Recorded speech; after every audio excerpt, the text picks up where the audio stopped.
Right now in Denver 7. Now we're pushing on to 72 hours. It's hard to know what to believe at this point. Left in the dark days after our late May snow. The changes some people say they'll make to make sure they're more prepared. Plus, a demand to investigate Aurora City officials after taking a trip across the Atlantic. It reflects poorly on the entire city when the taxpayers expect their dollars to be spent wisely. The mayor claims lack of transparency, why city leaders say these meetings aren't anything new. The cynicism and the bad faith attacks, I don't really give a damn. This is about serving the people. And with a 2-1 series lead, the Avs take on the Blues in Game 4. Our sports team brings us a preview of tonight's game at Enterprise Center.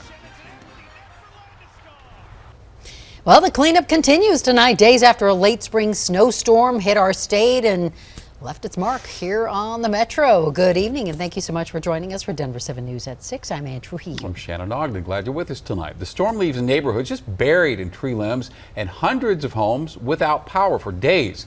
Beth Koenig and some of her neighbors in Lakewood's Applewood neighborhood went without power for nearly 60 hours. Their power finally came back on about 1 o'clock this afternoon, and the nearly 3-day ordeal got her thinking about the future. My husband and I were just talking about maybe we do need to look into having an actual generator hooked up professionally to our home in case this does happen again. At last check, Xcel is still working to restore power for 355 customers. And people reaching out to contact Denver 7 are asking what to do with all the tree limbs that were brought down in this storm. We found the rules are different depending on where you live, and we do have a full list of drop-off locations around the Denver Metro. Just make sure to check your city's website before heading out the door, as dates and times may change and some restrictions do apply. We're learning more tonight about the deadly plane crash in Broomfield Sunday. The single-engine plane crashed in the Anthem Ranch subdivision yesterday afternoon, killing both people on board. NTSB investigators tell us the plane was in the air for less than a minute when it hit a tree and crashed. The 2 people who died were both certified private pilots. The NTSB is investigating the cause, and we could see a preliminary report in about 10 days. Well, Aurora Mayor Mike Kaufman is criticizing 2 city council members for taking a trip to Paris that will be paid for by Aurora taxpayers. The trip was to attend a conference, something every city council member, including the mayor, has a set budget to cover. Denver 7's Ivan Rodriguez spoke with the mayor as well as a council member on the trip. At the International Making Cities Livable Conference, attendees learn tools that can increase the quality of life for people in a number of areas like mental health, housing affordability, and urban planning. It's a very municipally focused conference, and it's all about how do we make our cities better. Last year, the conference took place in Carmel, Indiana. This year, Paris, France. It's this kind of learning experience, seeing that it's not just an idea, you can actually take direct action as an elected official, as a local governing body, and get the results you want. Aurora Council members Juan Marcano and Crystal Murillo attended the conference. Despite all the knowledge they'll be returning home with from France, Mayor Kaufman says the trip was completely unnecessary. The optics are bad. It reflects poorly on the entire city. When the taxpayers expect their dollars to be spent wisely, in my view, this was nothing short of a European vacation at taxpayers' expense. Each city council member is given $7,000 a year as a travel budget for conferences, meaning the trip was legal. Is it right? No. Does it reflect poorly on the city? Yes. Based on travel reports provided by the city of Aurora, the trip cost Councilman Marcano a little more than $3,000 and Councilwoman Murillo around $5,500. An expense Marcano says helps provide the city with new ideas, but instead the focus is on a pointless argument. The cynicism and the bad faith attacks from hate radio people and from other elected officials, I don't really give a damn. This is about serving the people.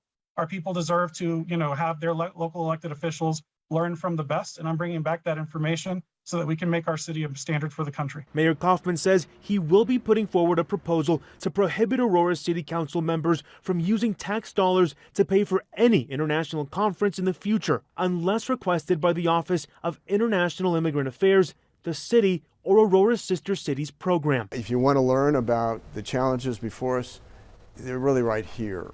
You can learn about them right here. Ivan Rodriguez, Denver 7. A program to boost safety at Aurora businesses seeing a lot of demand. In fact, about 300 businesses have already applied. Eligible businesses, organizations, and nonprofits could receive a $20,000 grant to buy things like lights and cameras and alarms. It's It's part of Aurora's Business Safety and Security Upgrade Grant Program, and a large portion of the money would be used specifically for businesses near East Colfax to help reduce crime. Council has decided to help some of these small businesses really deter some theft and burglary, some break-ins that have been happening. This will help these businesses with some safety glass and some film on the glass that could help with gun violence. The grant money is available on a first-come, first-served basis until June of next year, unless money runs out sooner. This is new information tonight. According to an FBI report, the deadliest active shooter incident in all of 2021 was the King Super shooting in Boulder, where 10 people lost their lives. The FBI released the numbers of all the incidents in 2021. There were 61 across the country, a 52.5% increase from 2020 and a 96.8% increase from 2017.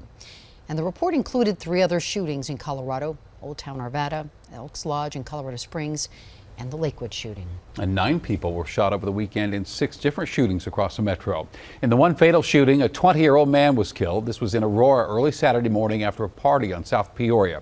Also, a teen was injured in that incident, and police say they have no information on a suspect. Down in Colorado Springs, a teenage boy was arrested for shooting 2 young people inside the Citadel Mall food court. The victims, a 12-year-old girl and a teenage boy, are recovering in the hospital tonight.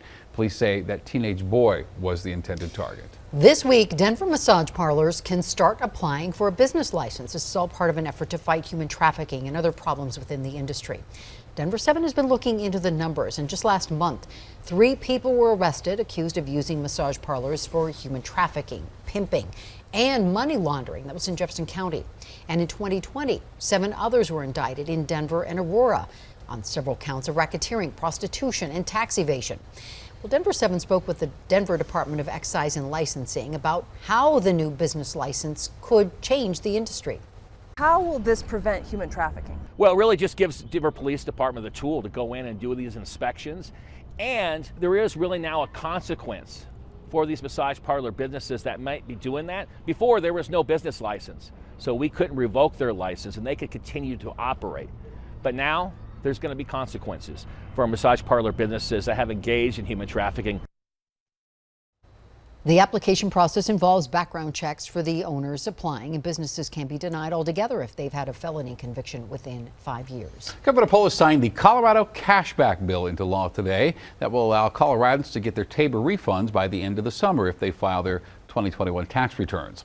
Single filers will get at least $500, joint filers at least $1,000.